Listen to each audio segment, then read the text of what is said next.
¿Cómo se quedan si les digo que tenemos más de un cerebro? Sorprendidos, ¿no? Como me he quedado yo. Pues vamos a ver por qué esto es así, gracias a don Camilo Albornoz, el doctor que siempre nos acompaña cada semana y que hoy me has dejado ojiplática. Así pues que mira, a ver es que, cómo Virginia, me comentas esto. la idea se me vino porque lo primero que tengo que decir es que toda la música que he buscado por hoy habla de corazones, pero es un homenaje al compañero que me mandó de regalo este libro. Tengo una corazonada. Tengo una corazonada. Mira, es un libro apasionante, que me lo he leído en un pispás, pero fue el primer capítulo, ¿sí?, donde habla él de más de un cerebro. Y entonces eso me motivó a investigar sobre el tema y a irme un poco más allá. Y entonces es cuando uno llega y dice, la primera pregunta que me establecí yo era, ¿cuántos cerebros se necesitan para hacer funcionar un organismo? ¿Y ¿no? cuántos? Y la respuesta es múltiple. La respuesta es múltiple. Dice, algunos animales tienen un único cerebro para hacer funcionar todo. Otros animales tienen varios cerebros que se especializan en funciones, pero que se interconectan para cambiar información. Otros, lo que pasa es que tienen un cerebro principal y después varios cerebros auxiliares que complementan el trabajo de ese cerebro principal. Otros no tienen cerebro. Eso pasa ¿Sí? mucho, ¿eh?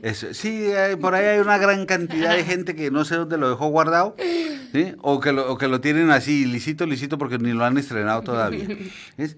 Ahora, el ser humano, nosotros los humanos, dice, tenemos la convicción de que tenemos un único cerebro para todo. ¿Sí?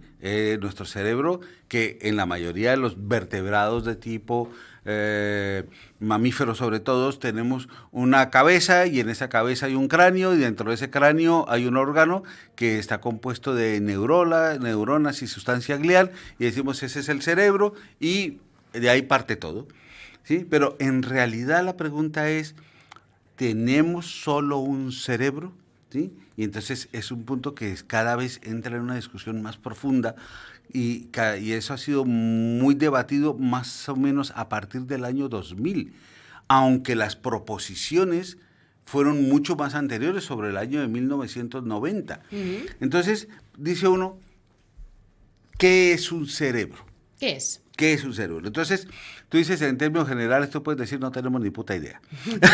No, a ver, más o menos lo sabemos, pero claro, no toda la base. Claro, pero la idea básica es que un cerebro es un grupo de neuronas en determinada cantidad que están sostenidas por un grupo de células que se llaman la glía, ¿sí? Y que ese conjunto de cosas, al interconectarse unas entre otras, es lo que forman un cerebro. Y ese cerebro, pues, se utiliza, pues, para poder controlar, establecer sistemas, desarrollar emociones, tener sentimientos. En algunos incluso les sirve hasta para pensar. Pero bueno, algunos animales, como dicen, aunque tengan ese tipo de grupos neuronales, celulares, pues no tienen un sistema, no tienen un cerebro como tal, sino tienen un sistema nervioso que todo en conjunto, en todo el organismo, hace el equivalente de un cerebro. Por eso a lo mejor no tienen la capacidad de hablar, que es intrínseca de los seres humanos, ¿no? Pero es decir, eso también es una característica que hay que poner en duda, porque muchos otros animales que no son humanos también hablan. Bueno, pero no con un lenguaje como el No. nuestro, ¿no? Bueno, los loros pueden repetir No, algunas palabras, no. Los delfines hablan. ¿Cómo hablan? Hombre, yo todavía no me sé hacer delfín, pero los delfines hablan. Tienen su lenguaje. Tienen su lenguaje y su medio de comunicación verbal y hay gente que se está especializando en poder traducir lo que los delfines hablan entre sí. Se saben, por ejemplo, que las ballenas hablan. ¿Sí? Algunos animales que tú crees domésticos, como los perros hablan, tienen una capacidad de lenguaje de unas 500 palabras. ¿Sí? Entonces, nos estás dejando de piedra hay hoy, muchos los orangutanes y los bonobos, que son una forma de chimpancés, hablan, tienen un lenguaje. Lo que pasa es que nosotros no somos capaces, si los enseñamos, ellos son capaces de comunicarse con nosotros y establecer diálogos, ¿sí? con las personas. Lo que pasa es que no hablan en el sentido estricto como nosotros lo pensamos. Y esa duda surgió hace unos años de por qué un bonobo que puede más o menos pensar, más o menos desarrollarse y comunicarse entre sus propios miembros, ¿por qué no es capaz de hablar conmigo? Y es porque, aunque el sistema vocal que ellos tienen desarrollado es igual al nuestro, en el cerebro les falta un grupo neuronal que les permite vocalizar. ¿Ves? Entonces tú puedes ver, por ejemplo, que un chimpancé de esos expresa una emoción, ríe, está triste, se puede poner de mal genio, te busca, te da señales de lo que quiere hacer. Tú te podrás reír, pero cuando uno de mis perros llega y tiene ganas de ir a hacer pipí, va y me lo dice. Y entonces yo... ¿Cómo te lo dice? Con la forma de ladrar, ¿no? Va y me dice, yo voy y le abro la puerta, él sale y hace pipí, ¿no? O que se le acabó el agua del bebedero, pues va y me lo dice con una forma de ladrido diferente. ¿Sí? O quiere que vaya a hacer alguna cosa, va y me lo dice. Lo que pasa es que yo he ido aprendiendo a entenderle. ¿Ves? Entonces eso. Pero así como hay seres que tienen ese tipo de sistema nervioso sin cerebro, hay otros que tienen un sistema nervioso mucho más complejo, como los pulpos. Los pulpos tienen 9 cerebros. ¿9? 9 cerebros. Eso les permite a ellos autoidentificarse, que eso es una de las grandes mitos que tenemos. Es que los hombres, los seres humanos, nos vemos en el espejo y sabemos que somos nosotros. Pues los pulpos también. ¿Sí? Y les permite tener una comunicación real y evidente, les permite desarrollar habilidades, les permite desarrollar técnicas de utilización de herramientas. Es un animal más complejo de lo que Muchísimo más complejo. Es que nosotros tenemos toda la convicción de que cualquier cosa que no sea un ser humano es un animalito. Ahí, una mierda de bicho ahí que segunda categoría o tercera, según sea la característica. Y tú ya sabes, por ejemplo, que en España ya tenemos una ley en la que reconoce emociones y sentimientos a una gran variedad de animales. Entonces, eso también. Ahora, en principio, sea uno o sean varios cerebros, pues un cerebro se define como un órgano complejo que realiza todas las actividades de un sistema nervioso central, que existe en la mayor parte de los animales, que para un cierto grupo, que son los vertebrados, está ubicado en la parte superior del cuerpo, en la cabeza, que maneja toda la información sensorial que recibe del exterior, que realiza todas las funciones homeostáticas, es decir, regula tu tensión, tu pulso, a qué horas debes respirar, cuándo cuántas veces tienes que respirar por minuto, la temperatura corporal, la frecuencia cardíaca, todo eso los encarga. También es el responsable del aprendizaje, que es una función superior, que todo el mundo dice, es que el loro viejo no aprende a hablar. No, sí aprende. Lo que pasa es que tienes que aprenderle a enseñar. Tú, solamente el hecho de, como en el caso de mi casa, tú llamas a un perro por su nombre y él sabe identificar que ese es su nombre y no del perro de al lado. Porque sabe que el del perro de al lado tiene otro nombre distinto y sabe identificarlo por el otro nombre. Son funciones superiores que creemos que son solo propias de nosotros, ¿sí? También ese cerebro controla pues el olfato, la vista, el tacto, la sensibilidad, todo ese tipo de cosas. Ahora, eso lo puedes hacer con un cerebro o con varios. ¡Pepe! Música. Vamos allá. Así me la sé.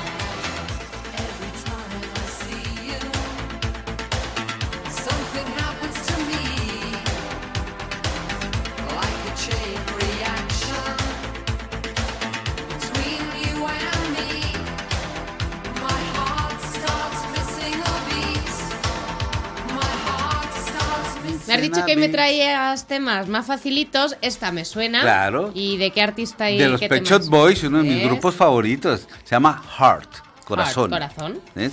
Y me encanta. De hecho, si supiese que dentro de poco hubiese por aquí cerquita un concierto de los Pet Shop Boys, yo ya me apuntaba. No creo. Eso, no creo. ¿ves? Pero bueno, el punto es, ¿cuántos cerebros crees que tenemos? A ver, yo pensaba que teníamos uno, pues sinceramente. No. Teóricamente hay una cosa que se llama la teoría del cerebro triúnico, ¿sí? Que es que tenemos 3 cerebros, ¿sí? Pero esos 3 cerebros en realidad no es una situación real, es una situación más de tipo evolutivo, de tipo anatómico, para hacer un proceso de clasificación de lo que nos está pasando. Y entonces ese cerebro triúnico, pues lo que nos va explicando es el proceso evolutivo. Son cerebros residuales que se han ido desarrollando sobre ese cerebro, uno nuevo, y sobre ese otro más nuevo. ¿Sí? Entonces es cuando te hablan de el cerebro reptiliano, el cerebro emocional, el cerebro, el neocórtex, y eso. Entonces, pues por ejemplo, dicen, bueno, es que nosotros tenemos todavía en nuestro desarrollo una parte del cerebro que se encarga, como el de los reptiles, de reaccionar al medio, de intentar que nos mantengamos vivos, que establecer los pares craneanos para que podamos tener ojos, oídos, nariz y garganta, y todo ese tipo de cosas, ¿sí? Entonces, es un cerebro que teóricamente funciona en automático para que todas las demás cosas funcionen en automático. Y solamente ejecuta programas que están cargados genéticamente previamente en nuestro organismo. Como si fuera un ordenador. Exacto, como si fuera un ordenador que funciona en automático. Después viene el sistema límbico, que fue una segunda fase de desarrollo evolutivo, donde está, la diferencia grande está en que el sistema límbico es capaz de aprender.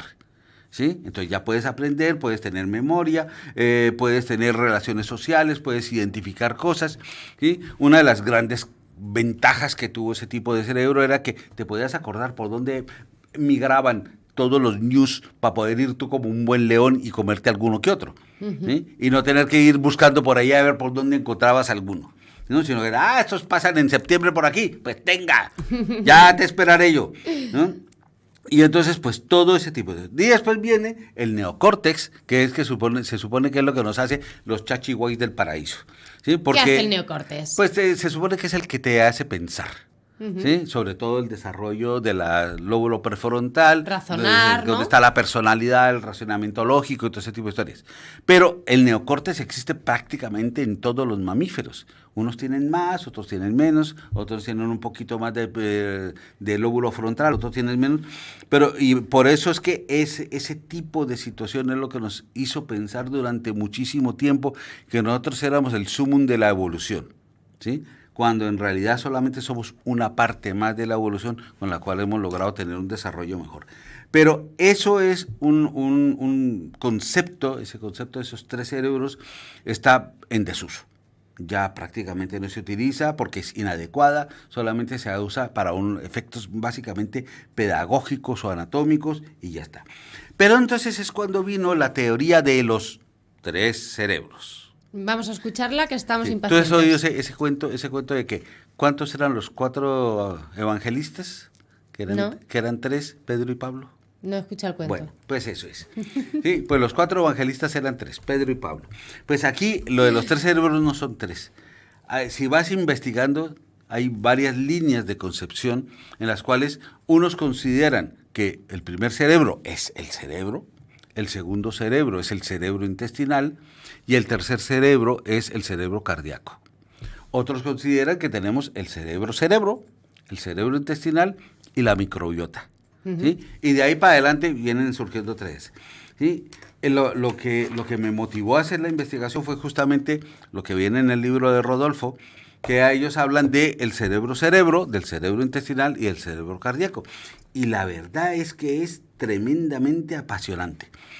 Del cerebro no es mucho lo que podemos decir que no sepamos intrínsecamente todos. Sí, está aquí en la cabeza, tiene 2 lóbulos, dos hemisferios, pensar. tiene una serie de lóbulos, tiene zonas especializadas que para oír, que para hablar, que para ver, que para mover los músculos, etcétera, etcétera, etcétera, etcétera. Esa parte ya la tenemos bien. Y que a través de los neurotransmisores, de mecanismos hormonales, se comunican las neuronas unas entre otras y cuantas más conexiones tenga una neurona, más capacidad de funcionamiento tiene, aunque tiene una velocidad de proceso que es variable según el estímulo. Por ejemplo, si es un estímulo visual, el cerebro reacciona en 0,15 milisegundos, pero si es un estímulo auditivo, reacciona en 0,17 milisegundos y cosas así por el estilo. Pues de ahí es donde viene esa teoría de que nosotros no vivimos en el presente, sino vivimos en el pasado. Porque todas nuestras percepciones, hay una diferencia entre que ocurren los eventos en el exterior y el cerebro las procesa en el interior. Pero hablamos de milisegundos. Sí, pero un milisegundo puede ser que si tú eres el cachas de la película de superhéroes, desvíes o no desvíes la bala. Oh, claro. Eso es muy importante. Continuamos. Entonces, eso. Ahora, después viene una cosa que a muchísima gente se preguntó es, ¿por qué tanta gente tiene problemas emocionales, pero al mismo tiempo tiene problemas digestivos? Y entonces comenzaron a investigar, se dieron cuenta de que el intestino tenía una red neuronal muy compleja y que esa red neuronal, mira, el cerebro normal tiene más o menos unas 100.000 millones de neuronas. Pues la red neuronal del intestino tiene más o menos unas 500 millones de neuronas. Es capaz de funcionar independientemente del cerebro. Si tú desconectas el intestino del cerebro, el intestino sigue funcionando por sí solito. Por eso a veces decimos, es que a mí se me van los nervios al estómago, exactamente, ¿no? ¿Ves? Y entonces, pues, esa red neuronal no solo controla las fases digestivas, el peristaltismo, la absorción de alimentos, el efecto barrera, la reabsorción de líquidos, todo ese tipo de cosas, además. Pero también está controlando procesos emocionales, ayuda a controlar el sistema inmune, está en continua comunicación con el cerebro central para mandarse información el uno al otro, pero si en un momento dado el cerebro intestinal decide hacer una cosa, ¿le importa soberana mierda? Nunca mejor dicho, ¿sí? Lo que el cerebro central opine.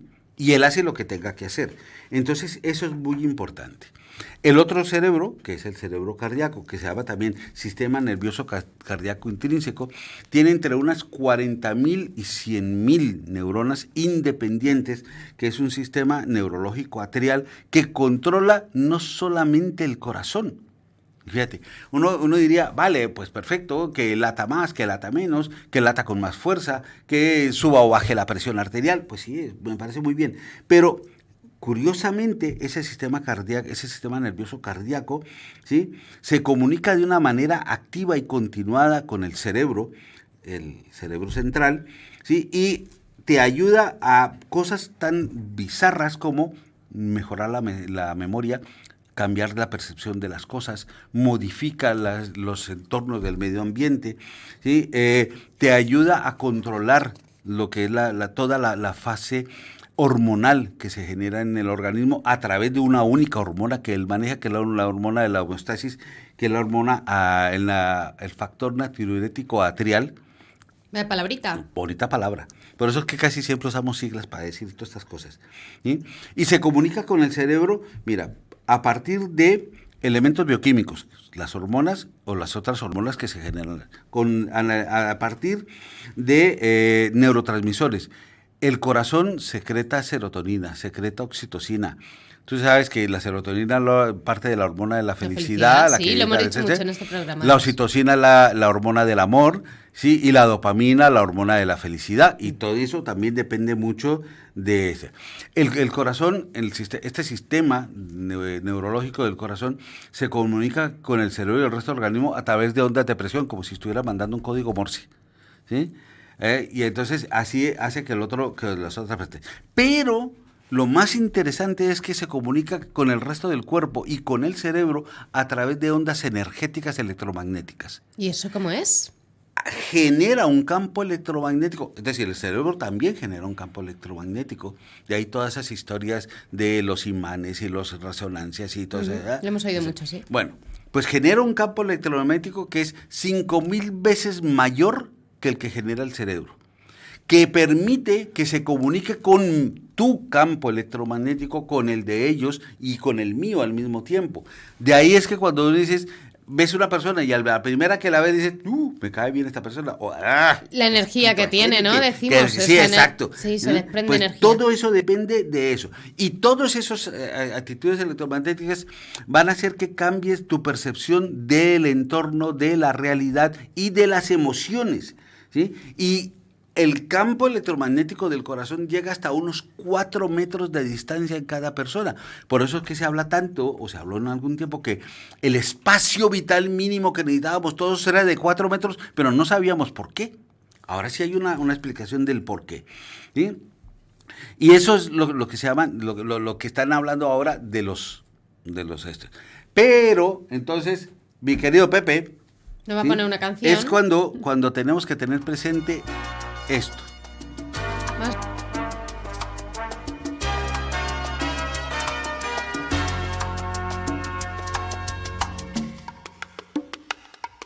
Hagamos lo que diga el corazón y vamos a entregarnos sin meditar.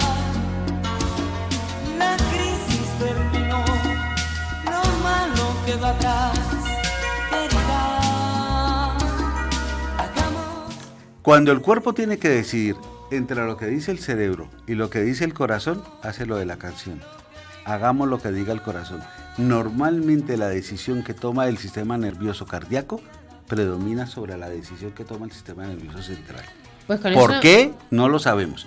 Ahora, el cuarto cerebro, que a veces para unos es tercero, para otros es cuarto, es la microbiota, que son todos esos bichitos que tenemos en el intestino y del cual vamos a dedicar un programa solo para hablar de ellos, pero que sepamos que la microbiota controla nuestras emociones, controla la percepción de las cosas que tenemos que hacer, hace el efecto barrera, nos ayuda a desintoxicarnos, produce efectos nutrientes, es decir, es una cosa tan compleja, que se ha considerado que es un cerebro independiente que tenemos en el intestino. Pues de eso hablaremos en profundidad en otro momento y hoy me voy a quedar con que las decisiones hay que tomarlas desde el corazón. De corazón.